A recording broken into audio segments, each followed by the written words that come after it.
Details, hoping to get back to their winning ways, Jeff. Yeah, it's been a struggle since Tuesday. Phillies come into play tied atop the NL East. What a difference a week makes. Last weekend, the Phillies were red hot on their longest winning streak in a decade and overtaking first place. This weekend, a much different story. They've lost 3 of 4 coming into play. Rhys Hoskins chomping at the bit to return next week. For now, he's watching the Phils and Reds, and watch this. Matt Moore back in the rotation, gets a little help. How about Didi Gregorius? Nice play there.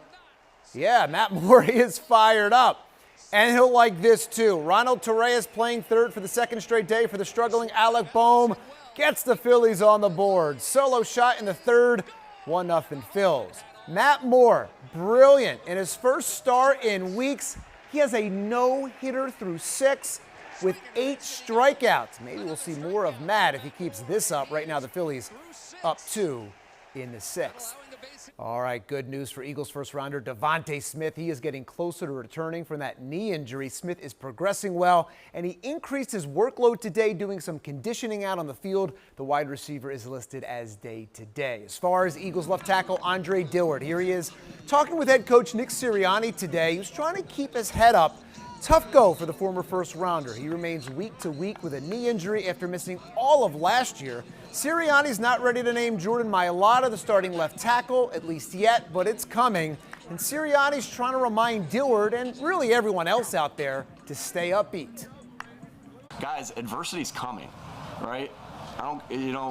If you go 17-0, it may not come as much. But adversity's coming. Even if you go 17-0, guys are going to get dinged. Guys are going to get, and it's just how do you learn from the adversity and move on and just play the next play? And that's just there's no difference between a loss, a bad play, an injury, etc. It's just learning that, and that's just the mentality we're trying to have.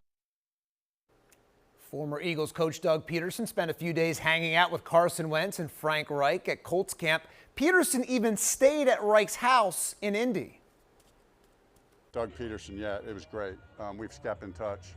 I think the world of him. It was fun to, we were mostly talking about future, but we did take about 30 minutes this morning, went on a little walk on the Monon and just kind of reminisced a little bit about, that fun year we had together, and, good for me to have a chance to thank him. I wouldn't be here if it wasn't for Coach Peterson, so he's a phenomenal coach and even a better person.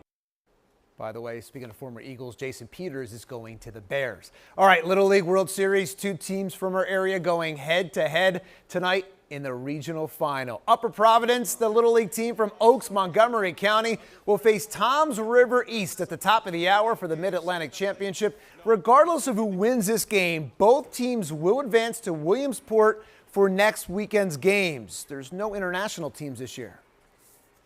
A lot of people reached out to me from a baseball aspect and said, keep the boys focused.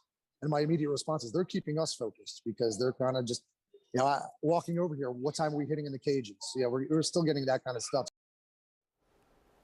Best of luck to both teams. Absolutely. What a thrill going to Williamsport, and it'll be a good one tonight. It's a dream come true. All right. Thank you, Jeff.